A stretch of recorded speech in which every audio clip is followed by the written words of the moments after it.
Hello to you. Hello, Emanuel hello. Shahaf. Hello, hello. What would be the headline of this interview?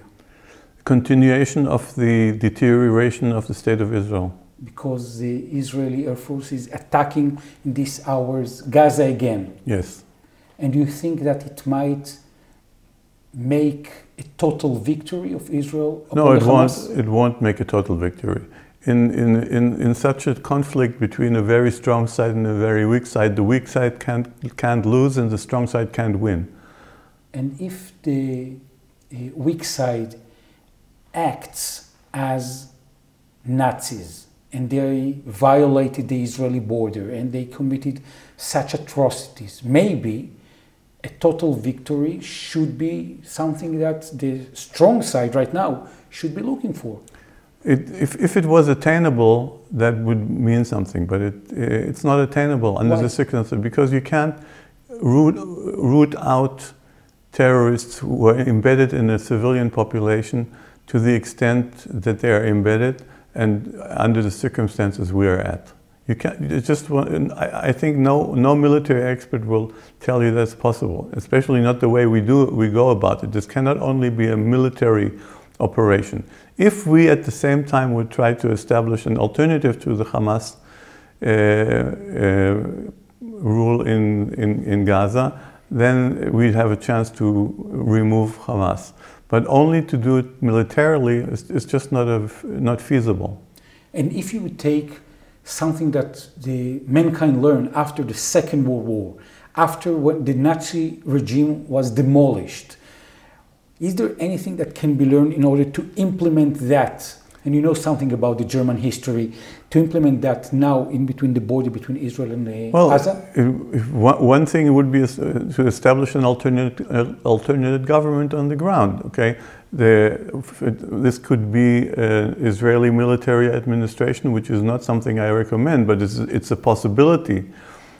Or some kind of administration of Arab countries working together with Israel or without Israel, Egypt and the Emirates. There are many options to do that, but it has to be done and somebody has to lead this. So basically you're saying that Israel should consider also to occupy officially Gaza fully again and have the military, the Israeli IDF ruling, giving food to the people, taking responsibility on their electricity. That's an alternative. I'm not sure it's the best alternative. I'm not even sure it's a good alternative.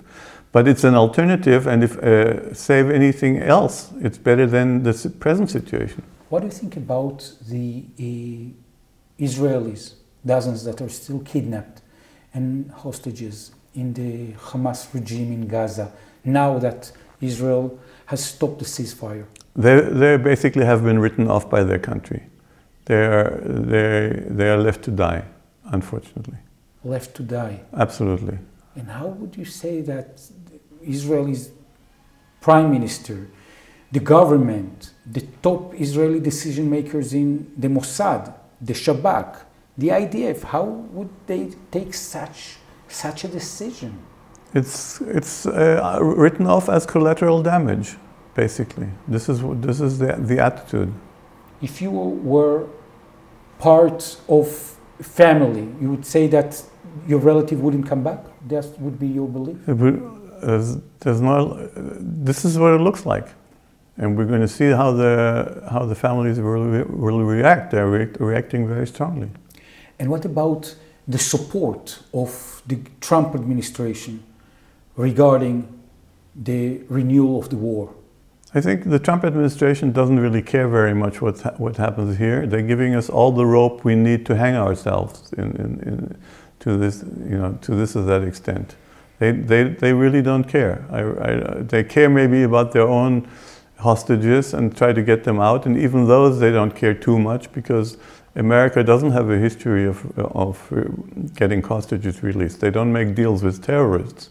So the tough attitude they have has been established in history. So, if you would have 1 minute now with the official representative of Trump throughout this negotiation, Mr. Witkoff, what would you tell him? what I would ask him to put pressure on the Israeli government to go back to the second stage that was agreed upon the first time around with Hamas, that starting a second stage where all the hostages would be released. That's the ideal picture. And we didn't go with this. We went against it, and this is what we have now. And do you think that basically it's something that can be done, this pressure can be measured? Against the Witkoff and American pressure against the Israeli government? Yes, I think the US, it's quite clear that the US government can pressure Israel into pretty much anything it wants within reason. And this is something that the public has, there's a lot of support in public for that.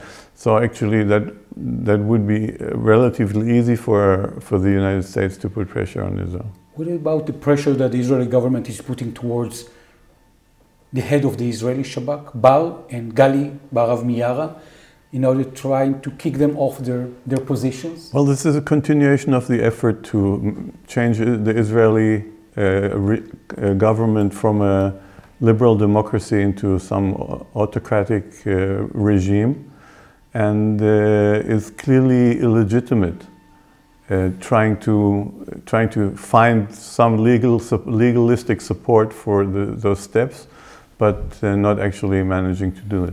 Do you think who is going to be winning this internal war? In the end, the executive will probably win, meaning the government will probably win, because unless, of course, the public turns out in droves in the streets.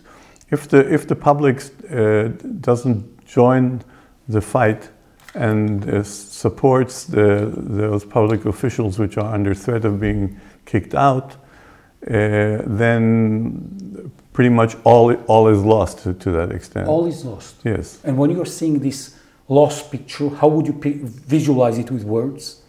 What do you think is going to be happening? Well, the government will continue to nominate people who will support the government no matter what. They will not.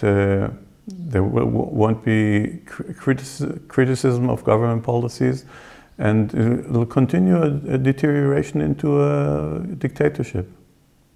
And do you think that the Israeli people will embrace that, will support that? Unless we pick up the fight pretty much these very days to prevent